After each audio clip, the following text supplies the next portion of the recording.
हमारा वतन सबसे तेज, सबसे आगे। आचार्य जी ने जो लिव इन रिलेशनशिप से रिलेटेड आज जो एक प्रेस कॉन्फ्रेंस बुलाई है, एक जो अभियान छेड़ा है कि ये कितना सही और कितना गलत है, इस बारे में मैं निर्विवाद रूप से मैं यही कहना चाहूँगी कि ये बिल्कुल ही गलत चीज़ है। क्योंकि हमारी जो हिंदू सभ्यता है, जो संस्कृति है, वो हज़ारों लाखों वर्ष पुरानी सब जानते हैं। और हमारी जो सामाजिक व्यवस्था है, उसका प्रमुख आधार है नैतिकता और मर्यादा।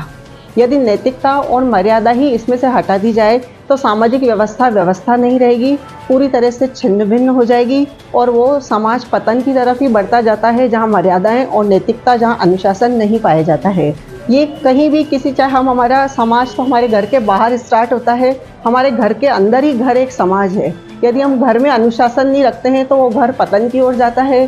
कोई बच्चा कहाँ सोच रहा है, माँ बाप कहाँ सोच रहे हैं, विचारों में तालमेल नहीं है, कोई किसी की नहीं सुनता है, तो उस घर की स्थिति क्या होती है वो सब समझते हैं। तो उसी का बड़ा रूप एक समाज है। जब समाज में अनुशासन नहीं रहता है, नियमों के अनुसार काम नहीं होते हैं, तो समाज निश्चित रूप से पतन की ओर जाता जाएगा। और जहाँ पतन होगा तो हम केवल पैसा इकट्ठा करके क्या कर लेंगे।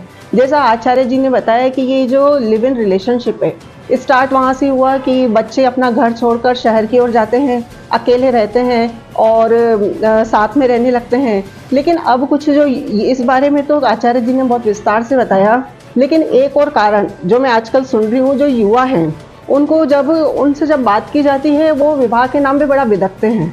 किसी से भी बात कर ली जाए, वो शादी करना चाहते ही नहीं हैं। मेरी जितनी भी जानकार हैं, चाहे वो बच्चियां हैं या बच्चे हैं, लड़के हैं या लड़की हैं, क्यों नहीं करना चाहते साहब? कि नहीं, तलाक बहुत हो रहे हैं। अरे तलाक करने वाले तो आप ही हो। माँ बाप तो आजकल ये कहते हैं, हमसे बनाओ मत बनाओ, आपस में बना लो, वही हमारे लिए बहुत है। तो क्यों नहीं बनती है उनकी? तो उनका ये है कि हम विवाह करने, हम अनजान लोगों से कैसे विवाह कर लें? हम सालों से, जबकि हम देख रहे हैं कि हमारे यहाँ यही परंपरा है कि अनजान लड़का अनजान लड़की से विवाह हो रहा है और आराम से जीवन निपटा चला आ रहा है। सालों से हमने देखा है। अब ये नई व्यवस्था पैदा हो गई है साहब कि हम एक अनजान लड़की के साथ पूरा जीवन कैसे बिता दें, और लड़की बोलती मैं एक अनजान लड़के के साथ कैसे बिता दूं। तो इसका वो बहाना, एक उपाय क्या बताते हैं कि it's better to live in relationship for some time, कि हम 6 महीने 1 साल साथ में रहकर देखते हैं, और यदि हम एक दूसरे को, हमारी केमिस्ट्री बैठ गई, हमारी आदतें एक दूसरे से मैच हो गई, तो हम विवाह कर लेंगे। तो साहब मुझे एक बात बताइए, पहली बात तो ये है कि वो साथ में रहने 2 इंसान कब स्वीकार करते हैं? उस स्थिति में जब उनके विचार 50 से 60% तो मिलते हैं। 60% तो एक दूसरे को पसंद करते हैं, तभी तो वो चाहते हैं ना कि अब हम साथ रह के देखें कि 100% हमारे मिलते हैं कि नहीं मिलते हैं। तो पहली तो ये धारणा ही गलत है। जब आप 50 to 60% एक दूसरे को पसंद करते हो, तो इसका मतलब है कि जो 30 to 40% आपके विचारों में तालमेल नहीं है, तो साहब आपके घर के लोगों में भी नहीं होता है। आज एक माँ बेटी में, एक ही माँ के 2 बच्चों के विचार भी 100% नहीं मिलते हैं, लेकिन वो क्या एक दूसरे से रिश्ता तोड़ देते हैं कि भैया हमारे विचार नहीं मिल रहे हैं। अंत तक भाई भाई रहता है, भाई बहन ही रहते हैं, और उनके माता पिता ही रहते हैं, चाहे विचार नहीं मिले। लेकिन एक ही होता है कि बिल्कुल नहीं मिलते, वो स्थिति एक अलग होती है। जब आप साथ रहने के लिए बैठे हो कि हम 50 to 60% हमारे विचार मिल रहे हैं, अब हम साथ में रह के देखते हैं कि 100% तक मिलते हैं कि नहीं मिलते, देन हम आगे बढ़ेंगे। तो ये विचार बिल्कुल ही गलत है। 50 to 60% यदि आपको ये मिलता है कि जहाँ हमारे विचार मिल रहे हैं, तो वही बहुत बड़ी बात है। उसके बाद यदि 30 to 40% नहीं मिल रहे, तो एक आम व्यवहार है। और विवाह का मतलब ही ये है, साथ रहने का मतलब ये है कि एक एडजस्टमेंट और एक दूसरे को उसकी कमियों के साथ स्वीकार करना। कमियां क्या होती हैं? जो मुझे पसंद नहीं है वो आपकी कमी है, जो आपको पसंद नहीं है वो मेरी कमी है। ये तो हर इंसान अपने आप में परफेक्ट है और इम्परफेक्ट है, दोनों ही चीज़ें हैं।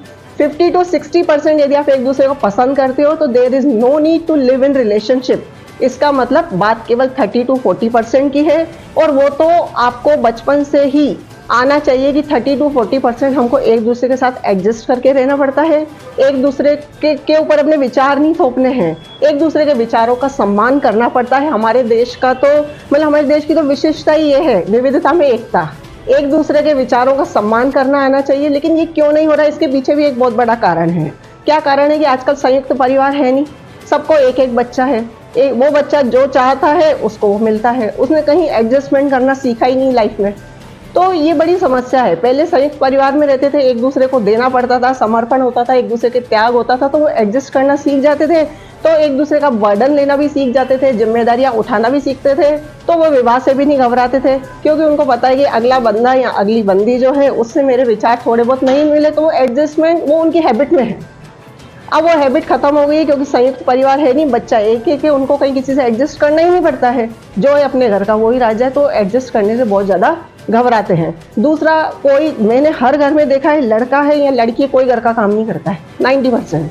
क्यों नहीं करते हैं? क्योंकि सबको ये है कि हम पढ़ लिख के कुछ बन जाएं। तो वो एक जिम्मेदारी जो उस तरह की है कि एक लड़के को लड़की को संभालने की, उसकी सुरक्षा की, या उसकी आर्थिक कभी परेशानी आई तो वो जिम्मेदारी उठाने से डरना, लड़कियों को ये डर लगता है कि दूसरे परिवार में हम कैसे एडजस्ट होंगे, तो इट्स बेटर परिवारों को छोड़ो, लिव इन रिलेशनशिप।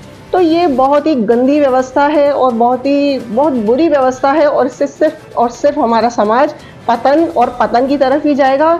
और जहां दूसरे देश हमारी सामाजिक व्यवस्था से प्रेरित होकर एक परिवार बनाने पे विश्वास कर रहे हैं और हमारा समाज एक विघटन की तरफ जा रहा है, उसके लिए हमें बहुत ज़्यादा जागरूक होने की आवश्यकता है।